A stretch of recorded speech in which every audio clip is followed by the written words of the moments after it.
বিপত্তারিণীর ব্রত করছেন, তাহলে এই 7টি অত্যন্ত জরুরি নিয়ম না জানলে ব্রত কিন্তু কমপ্লিট হবে না। আসুন এগুলো জেনে নিই। আমাদের সংসারের সমস্ত বাধা বিপত্তি কাটিয়ে সংসারের মঙ্গল আনেন দেবী বিপত্তারিণী। এবারে 18ই জুলাই মানে আজকে শনিবার আর 21শে জুলাই মঙ্গলবার পড়েছে দেবী বিপত্তারিণীর ব্রত। এবার নিয়মগুলো চটপট আপনাদের বলে দিই। আগের দিন নিরামিষ খেয়েছেন নিশ্চয়ই। পুজোয় দিতে হয় 13টি ফুল আর 13টি ফল। লাল সুতোয় 13টি গিট দিয়ে 13টি দূর্বা বেঁধে পুজো শেষে মেয়েদের বাঁ হাতে আর ছেলেদের ডান হাতে বাঁধতে হবে এই ডোর। এদিন চালের কিছু কিন্তু একদম খাবেন না। পুজো শেষে 13টি লুচি খেতে হবে। আর সবচেয়ে জরুরি, ব্রত শেষে শুনতেই হবে বিপত্তারিণীর ব্রত কথা আর অঞ্জলি দেওয়া। কিন্তু আরও একটি বিষয় অনেকেই ভুলে যান, শুধু পুজোর আচার মানলেই হবে না।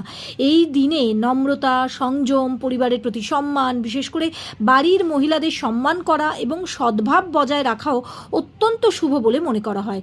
এটাই এই ব্রতের প্রকৃতি।